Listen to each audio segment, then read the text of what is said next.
So very happy. ഞാൻ actually ജീവിതത്തിൽ വിചാരിച്ചില്ല ഇങ്ങനെ ഒരു ഫംഗ്ഷൻ എനിക്ക് അറ്റൻഡ് ചെയ്യാൻ പറ്റുമെന്ന്. ഞാൻ സപ്പോർട്ടിംഗ് റോൾ ചെയ്ത പല സിനിമകളുടെയും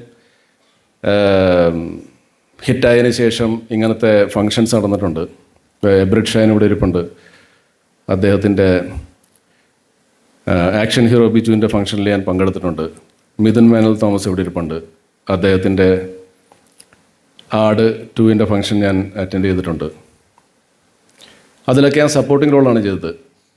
എൻ്റെ ഓരോ സിനിമ വരുമ്പോഴും ആ പടം ഒരു വലിയ വിജയമാവുമെന്ന് വെറുതെയെങ്കിലും ഞാൻ ചിന്തിച്ചിരുന്നു. പക്ഷേ അതൊന്നും ഒരിക്കലും സംഭവിക്കാണ്ട് പോയി. പക്ഷേ മോഹിനിയാട്ടത്തിൽ അത് സംഭവിച്ചു. ഇതൊരു സ്വപ്നം പോലെ എനിക്ക് ഫീൽ ചെയ്യുന്നത് ഇന്ന് ഞാനവിടെ നിൽക്കുമ്പോൾ. ദൈവം ഇതെനിക്ക് തന്നല്ലോ. 21 years, 21 വർഷത്തെ കാത്തിരിപ്പാണ്. എന്താകും എൻ്റെ കരിയറിന് എനിക്കും അറിയില്ലായിരുന്നു, എൻ്റെ അമ്മയ്ക്കും അറിയില്ല, എൻ്റെ ഭാര്യയ്ക്കും അറിയില്ല, എൻ്റെ മക്കൾക്കും അറിയില്ല, എൻ്റെ അച്ഛനും അറിയില്ല, എൻ്റെ ഇൻലോസിനും അറിയില്ല, ആർക്കും അറിയില്ല. പക്ഷേ ഞാൻ ദൈവത്തിൽ ഭയങ്കരമായിട്ട് വിശ്വസിച്ചിരുന്നു.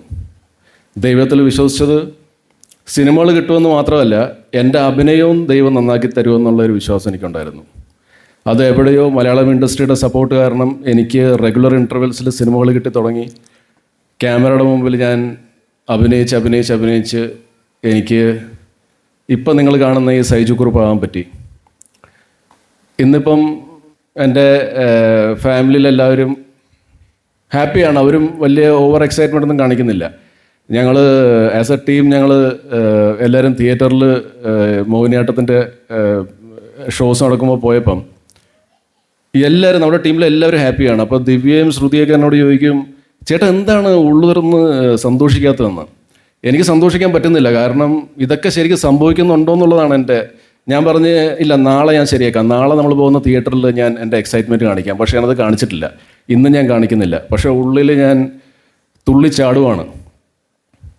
So anyways, thanks a lot for everything.